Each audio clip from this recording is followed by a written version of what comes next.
This may be unpopular just from the way it sounds, but if people listen, they may take something very deep from this and maybe an understanding, and they look at life for more of what it truly is, not what we have been convinced by ourselves and others that it is.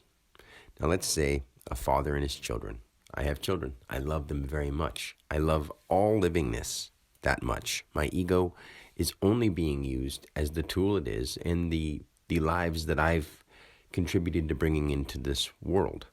Those lives that came into this world want to be here, or else they wouldn't be here. Things happen because they happen for a reason. I mean, these sayings aren't just for nothing. But anyway, the people, the livingness that I brought into the world together with someone else, wanted to come here. They wanted to live and experience. They wanted to learn on a simplest level. That simple. Now, with that being said, I have no interest in my children's personal lives as the person they are. I have no responsibility as a person to do anything for my children, because as a father, as a parent, as a loving individual who has interest in their well-being, the only thing I could offer them is not something that I'm obligated to do. It's something that I willingly offer, something that I teach them for their betterment. So if I was to provide for them, the only thing I can provide for them are suggestions, are morals, are ways of life, and the means of doing them and accomplishing them.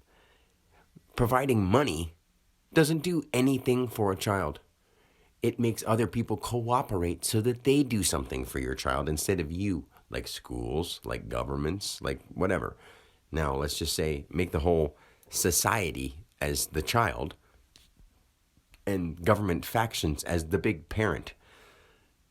So think of how what we've been doing is acting as if the responsibility of the parent is to take care of the child by providing for them. You can't provide rules and enforce them and expect somebody to grow up living freely. You can't be free if the rules or the guidance or the words, the suggestions, the ideas, the morals that you put out there for them to maybe observe and absorb, you can't enforce them physically or mentally or upon somebody else. Or that's not being a parent. That's being a tyrant. That's being a ruler, an owner. And I don't own my kids. So if I was to provide for them, the only thing I can provide is a true living definition of love, is a true living definition of wisdom and understanding, not monetary value.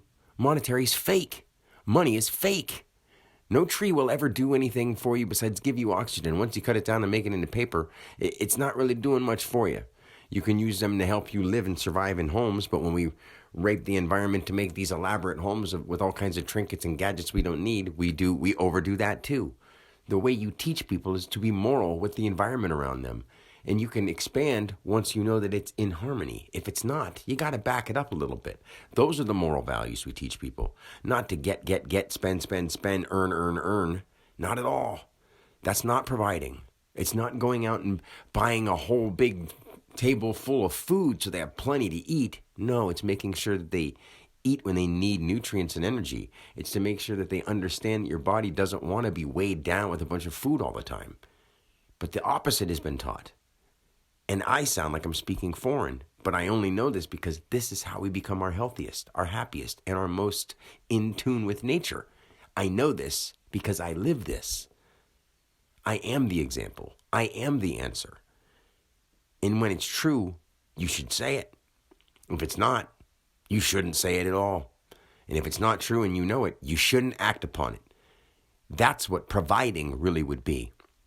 So I have no obligation to provide material anything for anybody, because I can't force them to listen. I can't force them to eat it. I couldn't force them to wear the clothes. I couldn't force them to whatever. But they would do it because it's a physical thing that they would get some kind of improvement to themselves on the outside.